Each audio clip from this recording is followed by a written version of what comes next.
So this has been quite a week for me, thinking about these sermon passages that are here in the lectionary text. I was planning originally to talk about the Joseph story, and then I moved from the Joseph story thinking, well, no, there's something here in this very strange story of the Canaanite woman where Jesus, has some words come out of his mouth that make us wonder. And so I was planning to preach on that story. And then just yesterday, I felt prompted that, no, I need to move back to the Joseph story because there's something there. There's something up there that resonates with the time that we are in today. And so if you happen to have a Bible or have a device and you want to follow along in the Joseph story, we're going to be looking at Genesis 45 this morning. Perhaps my friend Lynn Brabin anticipated where I might be going today. I don't know if you saw his Facebook post just this morning. I did. And he puts in his Facebook post an oldie but a goodie, as he called it.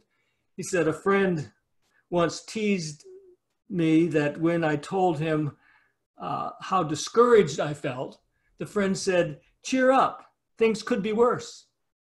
And so I cheered up, and sure enough, things got worse. I know I can hear a groan. That sounds like an old dad joke. I get those groans all the time. But Lynn, thank you for that this morning. You know, Joseph this morning wasn't cheered up.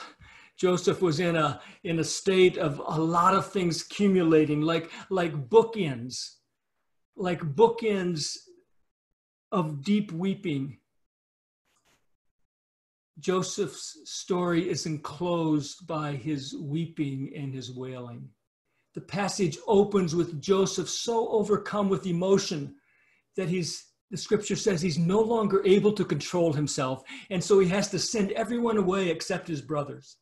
And then in verse 2, it says that he wept so loudly that the Egyptians heard it on the outside, and the household of Pharaoh heard it.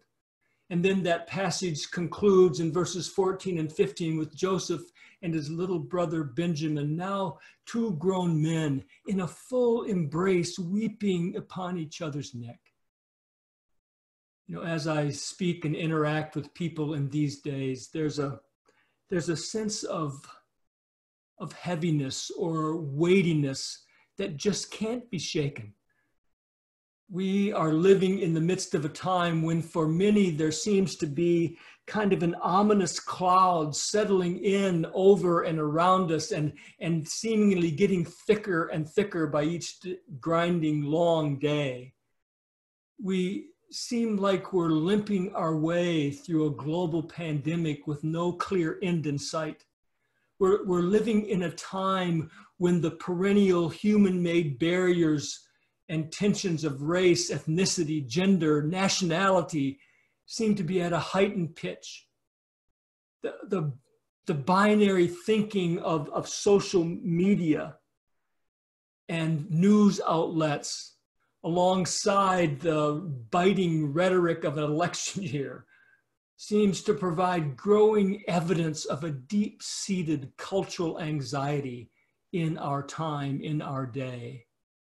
There's uncertainty about reopenings and safety, and there's longing for clarity. Human emotions in these days are close to the surface. The gyrating swing between frustration and sadness, anger and discouragement is something most everyone has begun to experience in these days. Joseph in our story. Joseph has been on a long, circuitous journey through his life. For most of his life, he's been in control of himself, even in the most difficult of circumstances. But as the famine in the land began in earnest and the unanticipated arrival of his brothers in Egypt in search of food, as all of that happened, there were uncovered in his life long unhealed wounds of his childhood, and his emotions around those things began to surface. We see him in the Joseph narrative in Genesis, which begins several chapters earlier. We see him weeping at various places along the way. He weeps privately in chapter 42 when he sees his brothers for the first time. And he weeps again in chapter 43 when he finally sees his little brother Benjamin, the second son of his own mother Rachel, who died in giving him birth. In Joseph, we see years of pent-up pain come forth. But up to this point, it all bubbles forth privately in places so that no one else would know what was going on inside of him. But now in chapter 45, Joseph is swept away in tears of deep emotion.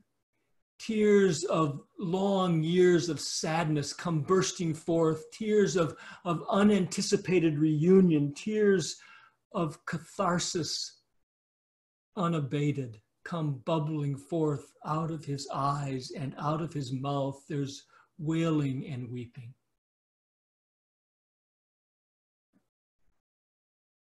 Perhaps there's something to learn.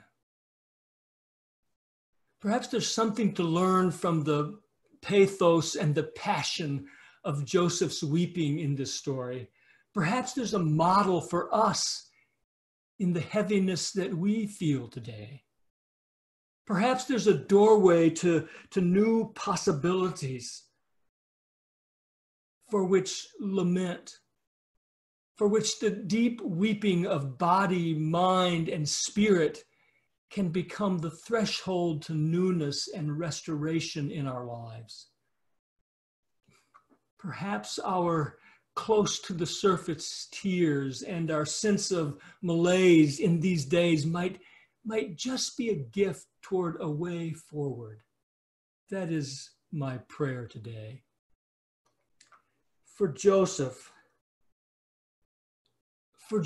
his deep weeping became a threshold to profound newness and healing in his life. Could it be for us today too? For Joseph, his deep weeping was a divinely provided opportunity. It was a divinely provided opportunity first for him to take stock of the story of his whole life. His long season of lament that reached a crescendo in chapter 45 turned out to be an opportunity to reveal his whole life's journey. It was an opportunity for him to think about what had happened. He couldn't help but think about how he got to where he was today and all the things that happened in his life that got him here. His journey from his childhood through those brash teen years of braggadocio, thinking he was going to be something larger than life. Those brash teen years in a dysfunctional family system, to being sold into slavery in Egypt, to his roller coaster ascendancy from prison to sexual abduction, to his rise to power as a senior leader in the cabinet of Pharaoh, the king of Egypt. It was a time for him to review his whole life's journey. What had happened? How did he get to where he was? And it was a time for him to wrestle with the fundamental question of all of our lives, today and every day, now and in the future. And that is where God might have been in the midst of it all. That's what he had to wrestle with. You know, it's interesting that unlike the stories of the other patriarchs in Genesis, in the Joseph story, on the surface, God is surprisingly absent. God encounters Abraham directly on several occasions, and God makes promises to Abraham. God appears to Isaac and speaks to Isaac directly. God engages with Jacob and even wrestles with him throughout the night, as we noticed a couple of weeks ago. But not so for Joseph. In the narrative, as the story is told, there There are no direct parallels, no direct parallel experiences of Joseph with God. And so it gives this deep weeping of Joseph, gives him a chance to take stock of his journey to this time and to notice and to ask the question where God might have been in the midst of it all. And this deep weeping in Joseph's life not only was an opportunity for him to take stock of his life's journey to that point, but it was a chance for him, having taken stock of his life's journey, to reevaluate what was truly important. I'm impressed when I look at Genesis chapter 45 with the first person pronouns in these 15 verses. 20 times the first person pronoun in the English translation is used. You know, when things don't turn out as one imagined that they would, when life changes in unanticipated ways that cannot be lessened or undone, it prompts one to go inward and decide what really matters for oneself.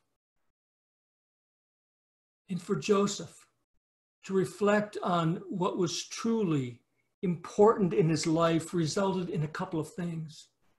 For him to reflect on what was truly important in his life resulted in a recovery of his own truest identity. Notice those subject pronouns, those first person subject pronouns, I, where he says to those brothers on this occasion in chapter 45, he says, I am Joseph. I am your brother Joseph. He repeats it twice so that it soaks into them. First, there's the shock that this seemingly Egyptian leader is actually their brother. And he repeats it to say, I am your brother. I am Joseph. It's important that Joseph doesn't identify himself here by his Egyptian name, Zaphnat Paneah. You can see it in chapter 41, verse 45. He doesn't use that name. He doesn't say, I am Zaphnat Paneah. He says, I am your brother, Joseph. This chance to reflect on what is truly important resulted in a renewal of his own identity, a recovery of his own identity in his life. And then it also, and perhaps more significantly, resulted in having come to know his own identity again, it resulted in a restoration of relationships. And in this case, a restoration of tragically broken relationships. Notice not only the subject pronouns, but notice also the first person possessive pronouns. He asks, how is my father?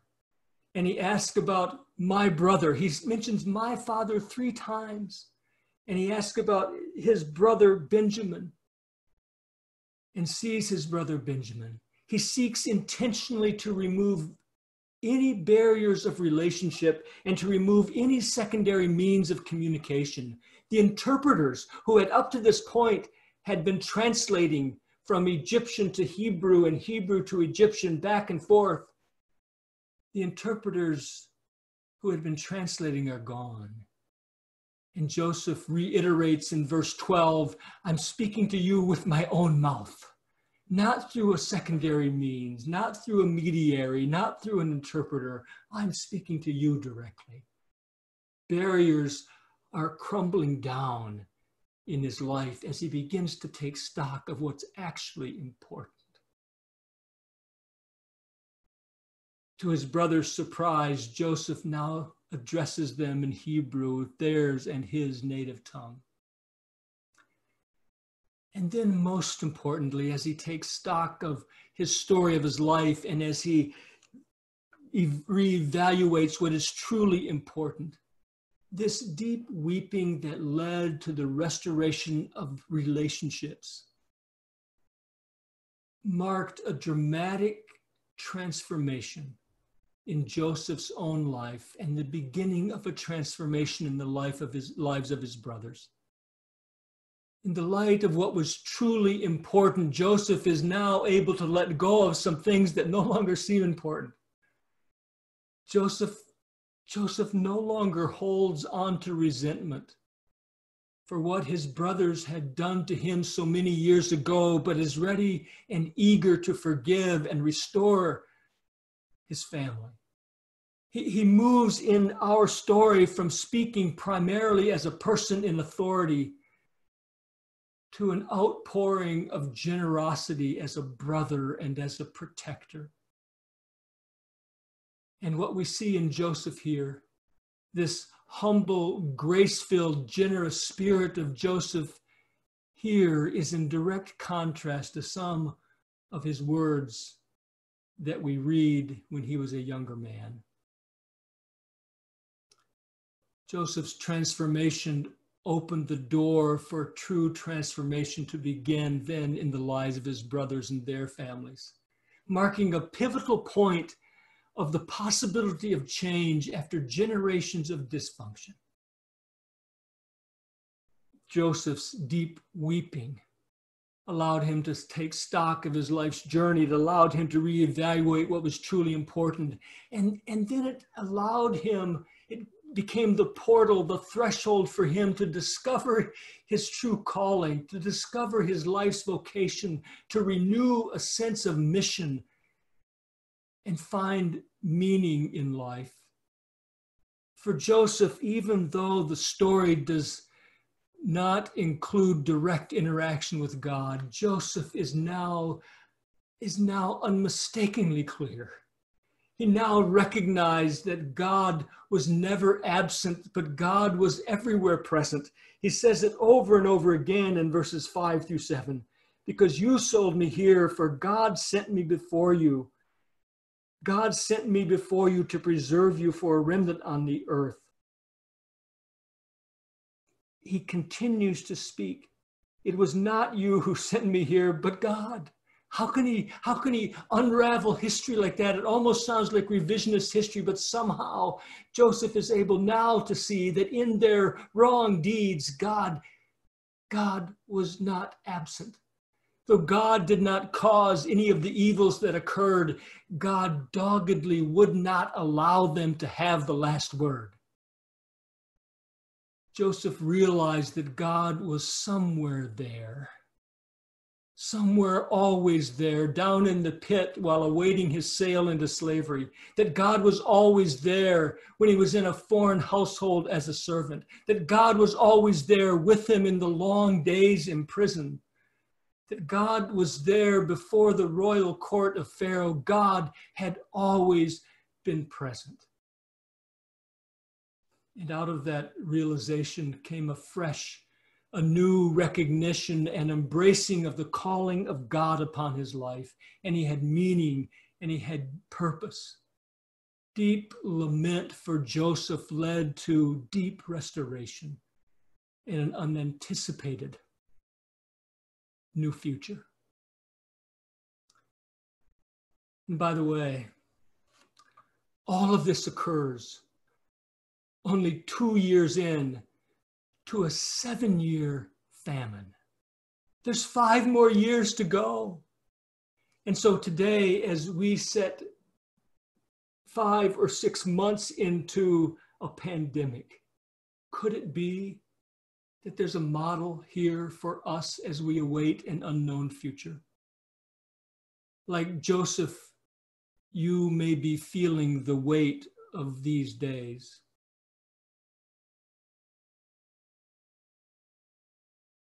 And if you are, as many of us are, know today that God invites your deep weeping. God hears the yearnings of your heart, and God promises to bring you to a place of deep restoration and a new future. I'm going to ask now that we simply take a moment to collect the hurts and the weepings and sadnesses of our lives. And then even when we find ourselves with tears, not knowing exactly from whence they came, that we would be able to offer ourselves and all that we are to the loving hands of God.